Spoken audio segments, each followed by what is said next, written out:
The first time I ended up at Rise, I had a situation with my younger son's father the first time I ever known about Rise. And I was told that I needed counseling. So I came in for counseling at first, and I met with one of the counselors and I went through my counseling with her, and then years went by and I ended up dating this guy that started abusing me. That day, I was being threatened with a gun to my head, me and my children, and from there, that was the last straw. I called 911 for help. The night he put his hands on me and tried to bury me alive. If I don't do something and start the process, I'm only giving him more time to kill me. I was just used and abused and thrown out and lied to, and anything that you could possibly imagine under the sun. There's financial abuse, the whole thing. You feel a lot of shame and guilt of how did I allow myself to get to this point? I found Rise because I knew it existed through networking, in school and in my professional career. Rise's mission is to assist families who experience and are threatened by domestic violence and to educate the community about this pervasive issue. It's so important in the community because of all the services we offer, and we do offer your comprehensive services. We have shelter, advocacy, counseling, community education. It's really everything that a victim could need. And that's what I needed, was just that no judgment, you're safe here. When we're helping a victim, we're not just helping a victim, we're helping the entire family, because research tells us that when children are exposed to domestic violence, they replicate that in their own relationships.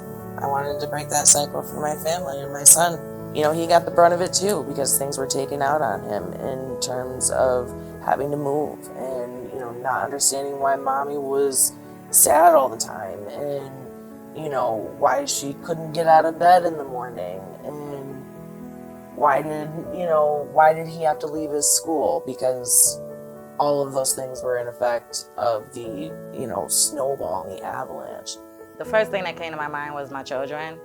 I wanted to protect them and make sure that nothing happened to them. Advocates assist with a whole range of things.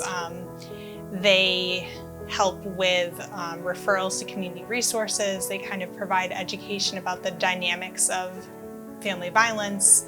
And they also help with different various points in the community, such as the court system, police advocacy, child protective services, and DSS advocacy. I love helping people.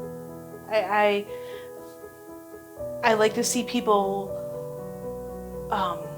thrive and do well and succeed. Being a great advocate for my court appearances, both in family court and in criminal court, helping me filing certain things in different programs that I didn't even know existed, through the Office of Victim Services and stuff. Things that I'd never known existed unless I had come here and had somebody say, even if you don't feel like you can't fight for yourself, I'll still be here to help you. When I contacted Rise, I met with an advocate and a few other women that brought me into a shelter, and we talked about a lot of things of how to be safe and how to keep a lot of bad things away from you and things like that. We do have victims that come in just looking for shelter, and then they realize, oh, we provide all these other things that can really help them. A lot of times it is so difficult to navigate the family court system. So with the help of an advocate who can, be there for you, help communicate with your attorney, help you get an attorney, help you through every court appointment and explain what's going on for you, that's so valuable.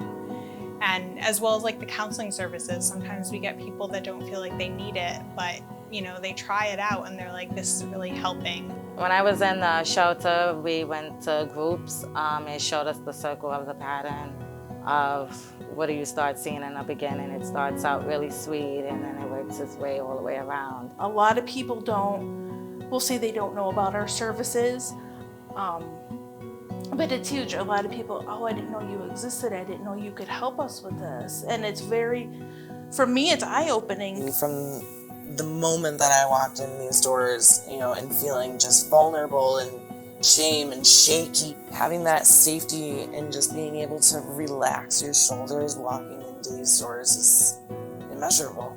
At first I felt very alone, kind of scared a little bit, but knowing, being around other women that were in the same situation, and there were wonderful people there to help me get through what I was going through, I think I had a wonderful experience there. It just kind of like opens up a new world for you when you're able to not have to worry about what you're going home to.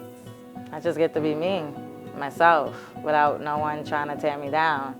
And if someone else is out there trying, I don't allow them to. I just have this positive thing in my head that just says you can, you can do it. So my schooling has excelled, my grades have excelled. Being a mom, I've been so much more attentive. I laugh a lot more. I mean, I've been doing more physical activity, and we've traveled so much over the last summer, and even just through the circumstances of COVID alone, like that is difficult to navigate as well, but also really being a single mom for the first time. Breathe again.